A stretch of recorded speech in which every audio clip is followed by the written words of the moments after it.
Bulletin की शुरुआत बड़ी खबर के साथ करेंगे। क्रूज पर ड्रग्स पार्टी मामले में बड़ा अपडेट मिल रहा है। ड्रग्स पार्टी मामले में एनसीबी की तरफ से दायर पंचनामा से खुलासा हुआ है कि आर्यन खान और अरबाज मर्चेंट ने छापेमारी वाले दिन पकड़े जाने के बाद ड्रग्स की बात कबूल की थी। अरबाज मर्चेंट ने जांच अधिकारी के सामने जूते और जिप लॉक पाउच में चरस छिपाकर लाने की बात कबूल की थी। आर्यन और अरबाज ने एक साथ चरस लेने की बात भी कबूली थी।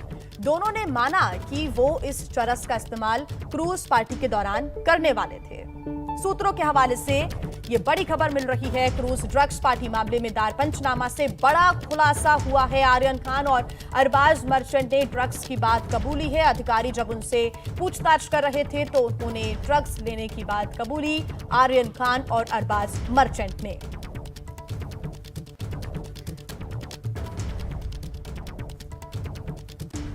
और आइए इसी पर लेटेस्ट अपडेट्स ले लेते हैं। हमारे संवाददाता जितेंद्र दीक्षित हमारे साथ जुड़ गए हैं। जितेंद्र, ये बड़ा खुलासा हुआ है और ये खुलासा वाकई आर्यन खान और अरबाज की मुश्किलें बढ़ाएगा। आज क्या हलचल रहेगी?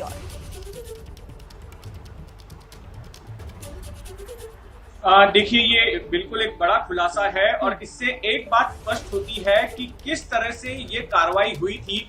2 अक्टूबर की शाम को इस पंचनामे में ब्यौरा दिया गया है कि किस तरह से एनसीबी की टीम वहां पर पहुंची थी ग्रीन गेट पर, और वहां से जो डिपार्चर टर्मिनल है वहां उन्होंने किस तरह से अपनी कार्रवाई की थी। इस पंचनामे के मुताबिक उन्हें पहले से जानकारी थी कि चंद लोग आने वाले हैं और उनकी शक्ल सूरत से मिलते जुलते लोग जब वहां पर पहुंचे तो उन्हें एप्रीहेंड किया गया, उनसे पूछताछ की गई और उनकी तलाशी ली गई।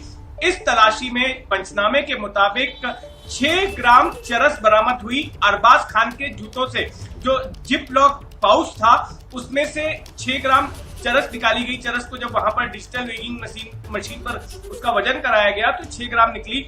और इसके बाद अरबाज मर्चेंट से माफ कीजिएगा, जब पूछताछ की गई तो अरबाज मर्चेंट ने ये कहा कि वो चरस लेते हैं और उनके साथ में जो आर्यन शाहरुख खान है जो साथ में मौजूद थे वो भी चरस लेते हैं। और जब आर्यन से पूछा गया तो उन्होंने भी इस बात की कबूली दी कि हाँ मैं भी चरस लेता हूं और ये जो ड्रग्स पकड़ी गई है, ये चरस जो पकड़ी गई है, इसका क्रूज में इस्तेमाल किया जाना था क्रूज के सफर के दौरान, क्योंकि कॉर्डेलिया नाम के क्रूज पर वो लोग एम्बार्क करने वाले थे। उसके पहले ही नार्कोटिक्स कंट्रोल ब्यूरो ने यह कार्रवाई की थी। लेकिन यहाँ पर एक बात अहम है और ये आगे जाकर तय करेगी कि आर्यन खान की मुश्किलें कम होंगी या बढ़ेंगी, वो ये है कि पंचनामे में चरस की रिकवरी सिर्फ अरबाज मर्चेंट से दिखाई गई है, आर्यन खान से नहीं दिखाई गई है। आर्यन खान साथ में मौजूद था और उसने मौखिक तौर पर बोला था कि मैं भी चरस लेता हूं और उसका इस्तेमाल होता है, लेकिन उसके पास से, उसके प्रदर्शन से चरस नहीं मिली है।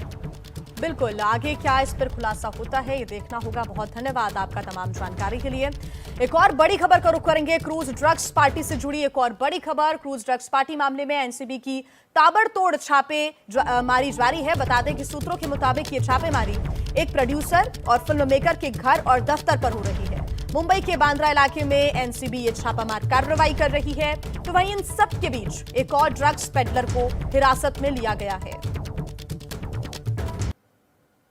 एनसीबी एक्शन में और अलग अलग इलाकों में जाकर एनसीबी की टीम छापामार कार्रवाई को अंजाम दे रही है।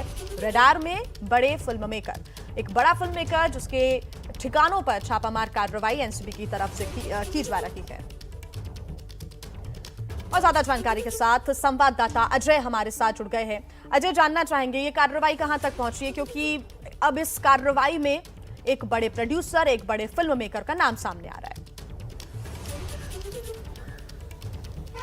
निश्चित ही अब इस मामले में फिल्म प्रोड्यूसर तक जब बात बढ़ी है तो बात बहुत आगे तक निकली है। कारण ये कि 1 हफ्ता लगभग गुजरने को आया क्रूज के घटनाक्रम से, और जो सूचनाएं, मैंने पहले भी ये बात दोहराई थी कि जो पूछताछ में सूचनाएं, चाहे वो आर्यन खान की तरफ से, चाहे अरबाज मर्चेंट की तरफ से, चाहे इस मामले में जो दूसरे अभियुक्त हैं उनकी तरफ से दी गई थी, उसके आधार पर लगातार रेड का जो प्रोसेस है चल रहा था। बांद्रा में, अंदर सबवे में जो ये पूरा इस तरफ का इलाका है, उसके अलावा नवी मुंबई में भी रेड हुई थी जिसमें लोगों को गिरफ्तार किया गया था। आज जो रेड इस समय चल रही है। एक बड़ा फिल्म प्रोड्यूसर जिसका नाम सामने निकल कर आया है, उसके अलग अलग ठिकाने जो इस पूरे मामले में अब तक अंदर पूछताछ हुई थी, उस पूछताछ के आधार पर जो पूरी प्रश्नावली लेकर गई थी एनसीबी की टीम, लोगों को मार्क किया गया। जैसे कि इन लोगों तक जो क्रूज में पहुंचने के लिए जो पैडलर्स थे, उनकी तरफ से, मुखबिरों की तरफ से सूचना मिली थी कि क्रूज पे ऐसा कुछ होने जा रहा है जहां पर बड़े बड़े नाम पहुंचने वाले हैं। तो जो सारी कड़ियां हैं जोड़ती हुई एनसीबी, जो पहले पैडलर्स और उनके मुखबिरों से सूचना मिली, उसके बाद क्रूज में लोग पकड़े गए, उनकी तरफ से सूचना मिली, उस प्रक्रिया के बाद एक विदेशी पैडलर और दूसरे पैडलर भी पकड़े गए।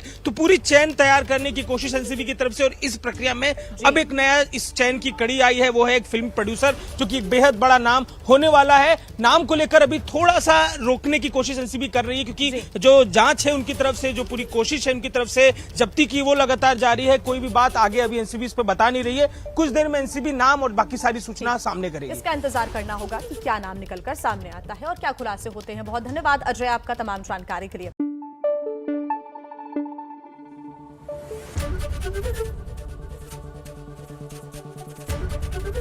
एबीपी न्यूज आपको रखे आगे।